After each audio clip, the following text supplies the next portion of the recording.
మీ career మీ ప్రయాణం చూసుకుంటే, career అనకూడదు ఈ పదం మీరు ప్రత్యేకంగా అన్నారు కాబట్టి, బట్ మీ పొలిటికల్ లైన్ చూసుకుంటే గ్రాఫ్ 2009లో 14లో మీరు ఎందుకు ఓటమి పాలయ్యారు? ఎప్పుడైనా బేరీజ్ వేసుకున్నారా?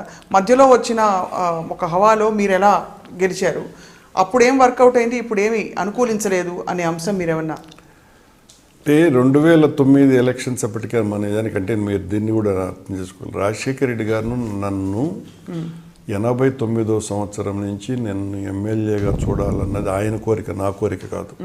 రాజారెడ్డి గారు, రాజశేఖర రెడ్డి గారు ఇద్దరు కూడా బలవంతం చేయటం. కానీ ఆ రోజు నుంచి 2014 వరకు నా మీద ఆయన ఎంత ప్రయత్నం చేసినా టికెట్ కూడా సంపాదించుకోలేకపోయినారు. టికెట్ నా దగ్గరికి వచ్చేసరికి ఖచ్చితంగా నా పేరు కొట్టేస్తూ ఉండేవాళ్ళు. కానీ 2009 వరకు 2009లో నాతో చెప్పారు, ఇట్లా చిరంజీవి మీద నువ్వు పోటీ చేయాల్సినటువంటి అవసరం ఉన్నది అంటే పెద్ద వార్త. నేను నిజానికి అప్పటికి నాకు ఆ మూడే లేదండి. నేను వద్దన్నయ్యా అని చెప్పా. లేదు, ఖచ్చితంగా నిలబడాల్సిందే నువ్వు అని. అప్పటికి నేను పూర్తిగా ఈ టీటీడీ అధ్యక్షునిగా స్వామివారు తప్ప ఇంకేమి నా మెదడులో అసలు లేని పరిస్థితి అది.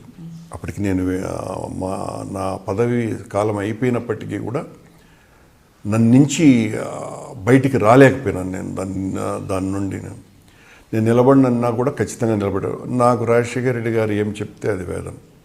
నేను ఎప్పుడు కూడా అలాగే ప్రవర్తించిన. నా వ్యక్తిగత వ్యవహారాలకు నేను ఎప్పుడు కూడా ప్రాముఖ్యత ఇవ్వాలి. నేను రాజశేఖర రెడ్డి దగ్గరికి వెళ్ళిన రోజు నుంచి నేను ఇతనితో శైలి అవ్వాలా అనుకున్న రోజు విప్లవ రాజకీయాలు వదిలేసా. ఆ రోజు నుంచి ఆఖరి వరకు నా అభిప్రాయాలు ఆయనతో విభేదించేటువంటివి ఉన్నప్పటికీ కూడా what ever he says I followed. సరే, చిరంజీవి గారితో నేను గెలవటం విషయం అంటే అక్కడ కాపు సామాజిక వర్గం చాలా ఎక్కువ తిరుపతిలో ఉన్నది. ఆ రోజున కాపు సామాజిక వర్గం మెజారిటీ ప్రజలు ఆయన పక్కన, చిరంజీవి గారి పక్కన ఉన్నారు.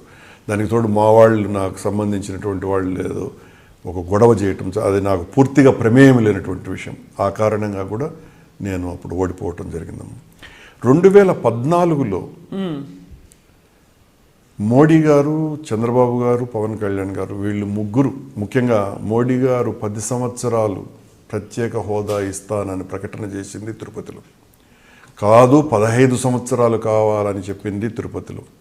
కాపులకు బీసీలలో రిజర్వేషన్ కల్పిస్తానని చెప్పింది తిరుపతిలో.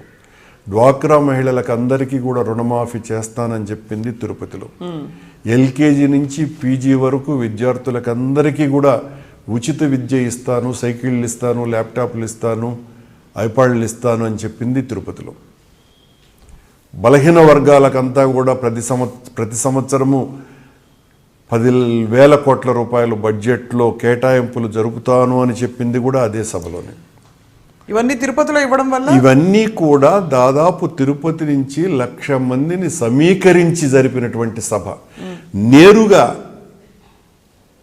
చంద్రబాబు నాయుడు గారు, మోడీ గారు, పవన్ కళ్యాణ్ గారు డైరెక్ట్గా ఓటర్తోనే మాట్లాడినారు. ఎవరు నమ్మరు? ఈ రోజున అడిగితే చెప్తారు తిరుపతి పరిస్థితి. ఇప్పుడు వెనక్కి తిరిగి చూసుకుంటే మీరు కూడా హామీలు ఇచ్చుండొచ్చు కదా, ఏవో ఆచరణ సాధ్యం ఇవ్వలేదమ్మా. మేము ఆచరణ సాధ్యం కానివ్వండి ఏ హామీని జగన్ ఇవ్వలేదు.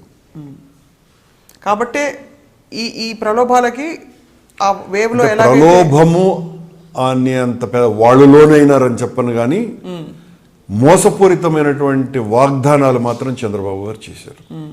సో దాన్ని నమ్మారు జనం. కొంత మీ మేనిఫెస్టోలో మీరు పొందుపరిచిన అంశాలన్నీ కూడా ఆచరణ సాధ్యమైనవే కాబట్టి వాళ్ళకి అంత అట్రాక్టివ్ గా అనిపించకపోయినా కూడా అవునమ్మా మీరు అలాగే కట్టుబడి ఉండాలి. ఇన్ని మాటలు ఒక 30,000 మంది మహిళా వచ్చినప్పుడు మీకు అందరికీ రుణమాఫీ చేసేస్తానంటే ఎవరికైనా కూడా నిజమేనని అనిపిస్తుంది కదా.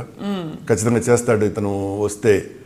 10 సంవత్సరాలు చాలా సుదీర్ఘమైనటువంటి రాజకీయ అనుభవం కలిగినటువంటి వాడని.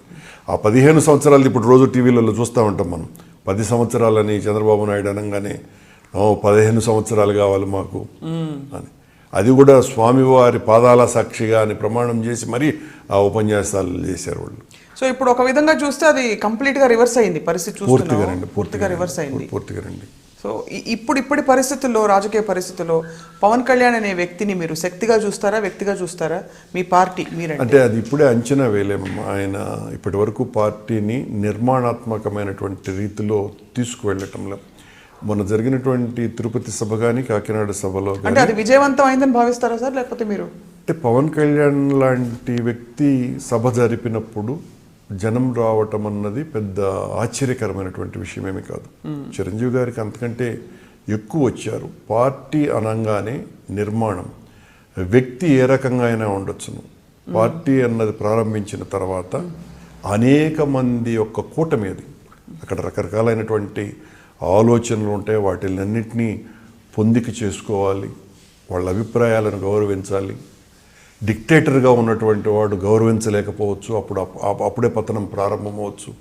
చాలా మొండి పట్టుదల అవసరం రాజకీయాలలో ఉన్నటువంటి వాడికి. చాలా కష్టపడేటువంటి అవునమ్మా, అదే చెప్తున్నా. చాలా కష్టపడేటువంటి స్వభావం ఉండాలి.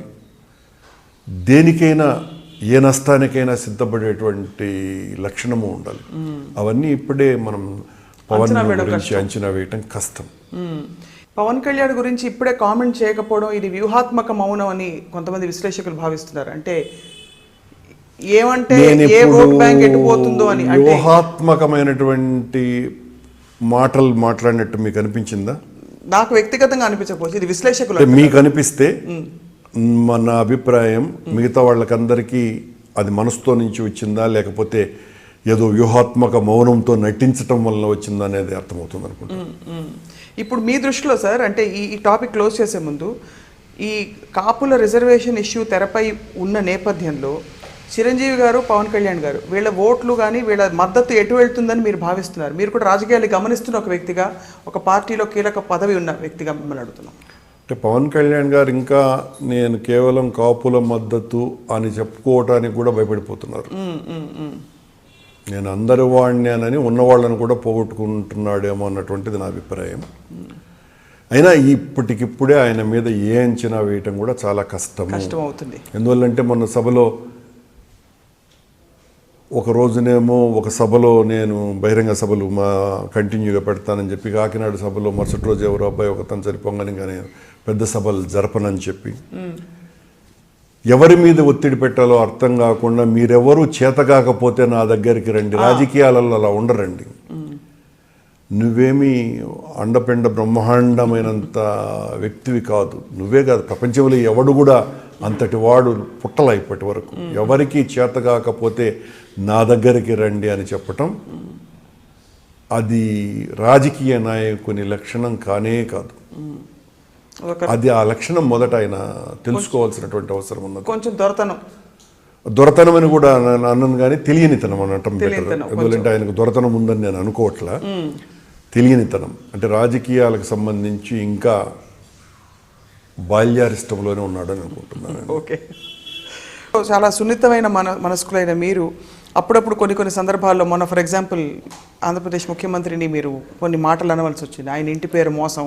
అవునమ్మా, ఖచ్చితంగా మోసం కాబట్టి చెప్పాను. అది అప్పుడు ఎలా అనిపిస్తుంది మీకు మనసు? అంటే నేను ఎక్కడ అబద్ధం చెప్పలేదు. అవును, నేను ఎక్కడ అబద్ధం చెప్పలేదు అనేది నేను ఫీల్ అయ్యే మాట్లాడుతున్నాను చంద్రబాబు గారి పట్ల. నాకు ముందే చెప్పాను మీకు, నాకు ఆయన పట్ల వ్యక్తిగత ద్వేషం లేదు. రాజకీయం అంటే కెరీరిజమే అన్నటువంటి ఫిలాసఫీతో ఉన్నటువంటి ఎవడి మీదనైనా మనం ఆ రకంగా మాట్లాడకపోతే నేరం అవుతుంది.